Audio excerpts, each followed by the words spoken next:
দিয়েছে আন্তর্জাতিক অপরাধ ট্রাইব্যুনাল। এ নিয়ে আরো জানাতে যুক্ত হয়েছেন মাজহার ইমন। ইমন, আইনজীবী টিটুকে সরানোর ব্যাপারে কি তথ্য আছে জানাবেন?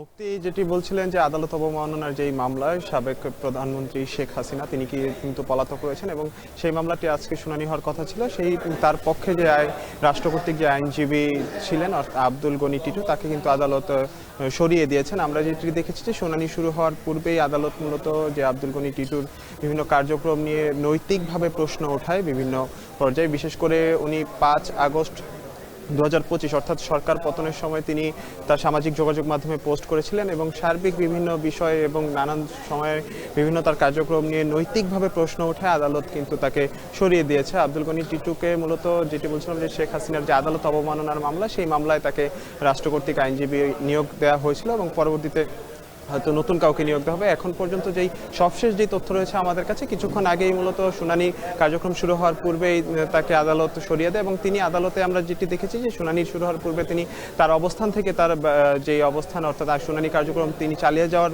পক্ষে তিনি বিভিন্ন যুক্তি দিয়েছিলেন। তবে আদালত যে বিষয়টিকে গুরুত্বপূর্ণভাবে নিয়েছে সেটি হলো তার নৈতিকভাবে এই মামলা লড়ার ক্ষেত্রে তার যে অবস্থান সেটি প্রশ্নবিদ্ধ হয়। আদালত মূলত তাকে সরিয়ে দিয়েছে এবং তিনি কিন্তু শুনানির কার্যক্রম শেষে অর্থাৎ তাকে যখন আদালত সরিয়ে দেয় আনুষ্ঠানিকভাবে, পরবর্তীতে তিনি কিন্তু বাহিরে বের হয়ে সাংবাদিকদের সাথে ব্রিফিং করেছেন। তখন তিনি যেটি বলেছেন যে তিনি তার যে সার্বিক কার্যক্রমের কথা কিন্তু স্বীকার করেছেন, অর্থাৎ সামাজিক যোগাযোগ মাধ্যমে পোস্ট করা থেকে শুরু করে তাকে ওঠানো বিভিন্ন প্রশ্ন নিয়ে কিন্তু তিনি আলোচনা করছেন এবং তিনি সবশেষ যেটি বলেছেন যে তিনিও তার এই অবস্থান থেকে সরে এসেছেন। তো এই ছিল আমার কাছে এখন পর্যন্ত যে শেখ হাসিনার যে আইনজীবী নিয়োগ দেওয়া হয়েছিল অর্থাৎ আব্দুল গনি টিটু তাকে সরিয়ে দেওয়ার সবশেষ খবর।